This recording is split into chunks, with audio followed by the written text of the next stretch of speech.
बैठे बाकी लोग भी तुरंत ही खड़े हो गए थे। अब मैं चलता हूं, जल्दी मुलाकात होगी, अभिनव ने कॉन्फिडेंटली कहा। ठीक है टाइगर। सभी मेंबर्स की हामी एक साथ गूंज उठी। सभी लोग अब धीरे धीरे घर से बाहर आने लगे। सभी सीनियर्स को वापस ले जाने के लिए उस किले के बाहर लाइन से गाड़ियां तैयार खड़ी थी।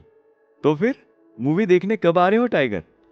लोकेश ने अभिनव के साथ बाहर निकलते हुए पूछा। रियल लाइफ में तो एडवेंचर खत्म होने दो अंकल, फिर रियल लाइफ में भी देख लेंगे, अभिनव ने फीकी मुस्कान के साथ जवाब दिया। मोंटी और अभिनव एक गाड़ी में बैठ गए और एयरपोर्ट के लिए रवाना हो गए। वहां पर मोंटी का प्राइवेट जेट तैयार ही खड़ा था। कुछ ही देर में प्लेन हवा में था और मोंटी प्लेन के अंदर बार में। तुम्हारे लिए कुछ बनाऊं? मोंटी ने अभिनव की ओर देखकर पूछा, जो कि खिड़की से बाहर बादलों को देखे जा रहा था। नहीं। अभिनव ने एक पल के लिए मोंटी को देखा और फिर अपनी नजरें खिड़की के बाहर घुमा ली। मोंटी भी उसे देखते हुए अपनी ड्रिंक लेकर सीट पर आकर बैठ गया। मुझे पता है तुम मुझसे नाराज हो। तुम्हारी जगह मैं होता तो शायद मैं भी नाराज होता, लेकिन मैं तुम्हें एक बात का यकीन दिलाना चाहता हूं। मैं हर तरह से तुम्हारे साथ खड़ा हूं। तुम्हारी जो भी गलत फहमियां है, मैं उसे दूर करूंगा, चाहे इसके लिए मुझे अपने पिता पर ही लांछन क्यों ना लगाना पड़े। तुम मुझे अपना दोस्त तो नहीं मान पाओगे, लेकिन प्लीज अपना दुश्मन भी मत समझना। मोंटी ने अपने गिलास में से एक सिप लेते हुए कहा। अभिनव चुपचाप बैठा खिड़की के बाहर देख रहा था। मोंटी ने फिर से अभिनव से सवाल किया। मैंने सुना तुम्हारी शादी भी हो चुकी है। मोंटी की आंखों में दिलचस्पी थी। अभिनव ने आह भरकर जवाब दिया। लंबी कहानी है, कभी फुर्सत से बताऊंगा। फिलहाल तो इन पेपर्स के अलावा और कुछ है जो मुझे जानने की जरूरत है? मोस्ट लाइकली नहीं। उस लॉकर में तुम्हारे पिता की सारी प्रॉपर्टीज की फाइल्स थी। कुछ तो ऐसे भी थी जिन्हें कभी खोला ही नहीं गया था, मोंटी ने ड्रिंक करते हुए कहा। अभिनव ने हामी में सिर हिलाया। मोंटी की बॉडी लैंग्वेज को देखकर वो समझ गया था कि उनके ग्रुप की कंपनीज का हाल बुरा क्यों था। लोकेश ने भी उसे कहा था कि मोंटी बिजनेस में ज्यादा इंटरेस्ट नहीं दिखाता है। सारी कंपनीज से तुम कांटेक्ट में रहते हो? अभिनव ने उसकी ओर देखकर पूछा। मोंटी ने आखिरी सिप लेकर ग्लास सामने टेबल पर रखा। ज्यादा कांटेक्ट नहीं है, बस कभी कभी रानी से रिपोर्ट ले लेता हूं। हालांकि ऑयल रिफाइनरी पूरी मैं ही मैनेज करता हूं।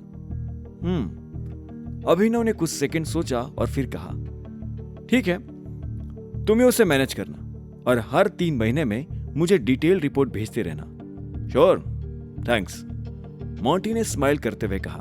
कुछ ही मिनटों में वो फिर दिल्ली लैंड कर चुके थे। कार में बैठते ही मोंटी ने अपने फोन में रानी का नंबर डायल कर दिया।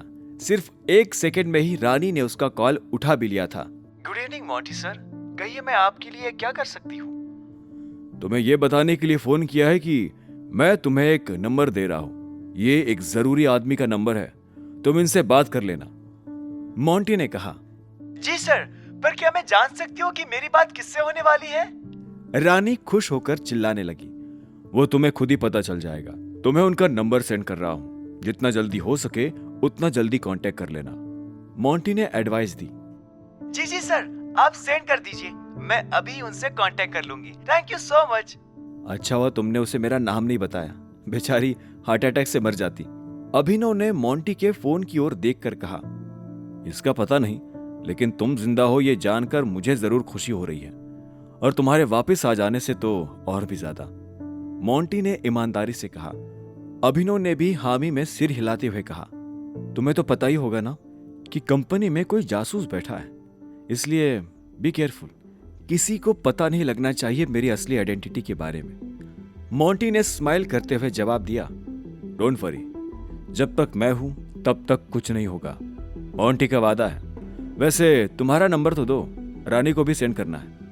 अभिनव ने अपना फोन निकालकर वायरलेसली मोंटी के फोन में कांटेक्ट शेयर कर दिया।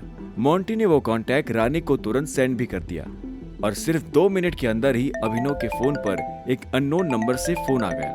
Hello mister Garhwal, proton publishers की सेक्रेटरी रानी बोल रही हूँ। फोन की दूसरी साइड पर रानी की फर्जी एक्साइटमेंट अभिनव अच्छी तरह से महसूस कर पा रहा था। हेलो रानी, मैं टाइगर बोल रहा हूँ। टाइगर, आप जिंदा हो? रानी ने कांपते हुए होठों से कहा। इतने सालों बाद इस नाम को सुनकर रानी ऊपर से नीचे तक कांप उठी थी। उसे ऐसा लग रहा था जैसे किसी ने उसे चोरी करते हुए रंगे हाथों पकड़ लिया हो।